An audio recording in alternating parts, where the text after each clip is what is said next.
সাব্যস্ত হয়েছে বিয়া আর একজনের মেয়ের সাথে তার ছেলের বিয়া। কাবিনও লেখায় 50 লক্ষ টাকা মোহর। একবার এই অতটে হাতে লাগাইছ দিবার পরিশোধ করবা কেন? কয়দের দিবার লাগি না। 50 লাখ টাকা কাবিনও লাগাইছে দিবার লাগি না, হুকের লাগে লাগাইছ। কয় যে একটা ফ্যাশন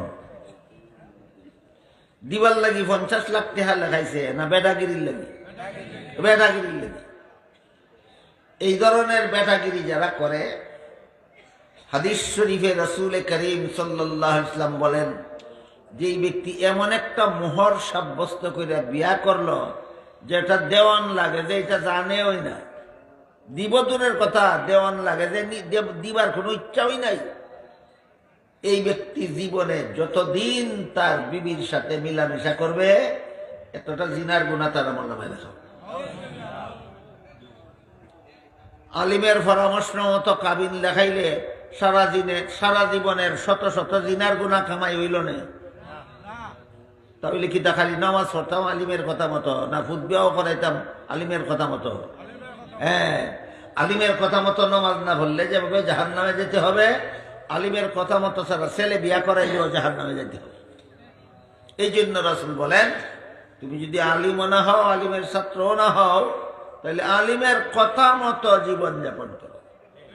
এবার বলেন, আলিমের কথা মতো শুধু নামাজ রোজা না, জীবনের সব কাজ? জীবনের সব কাজ। একদিকে মোহর লেখাইলো, কাবিনও দেয় না সারা জীবনে, এই আবার জাহান্নামের হতে রওনা হইল। অপরদিকে বউয়ের মোহরটা তো বাকি রেখে দিল, কোনোদিন পরিশোধ করবে না, কিন্তু জামাইয়ে বিয়ার আগদের আগে ওই মোটর সাইকেলটা আদায় করে নেয়। মোটর সাইকেল আগে পরিশোধ করলে পরে বিয়ার কাবিন লেখা হয়, দস্তখত আসেনি এরকম? এটা কিতা লইছ তুমি? মোটর সাইকেলটা যে লইছ, যে বেটা তোমার শ্বশুর হইব, ওই বেটার কাছে মোটর সাইকেল উদ্ধার করছ, এটা তোমার পাওনা আছি? পাওনা আছি না চাইয়া লইছ? পাওনা না থাকলে চাইলে এইটারে হয় ভিক্ষা। পাওনা না থাকলে এরপরেও যদি চায় ভিক্ষা। বাজারও ফতের কিনারও বইয়া ফকিরে যে বাঙ্গা তালা বাটি লইয়া বইয়া ভিক্ষা করে, এর কোনো মান-ইজ্জত যায় না।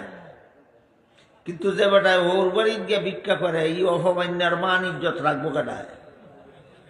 এ কই গিয়ে ভিক্ষা করছে? বলেন, শ্বশুর বাড়ির থেকে যৌতুক লইয়া যে বিয়া করছে, ভিক্ষা করতে বাজারও গেছে না ওর বাড়ির গেছে? আরে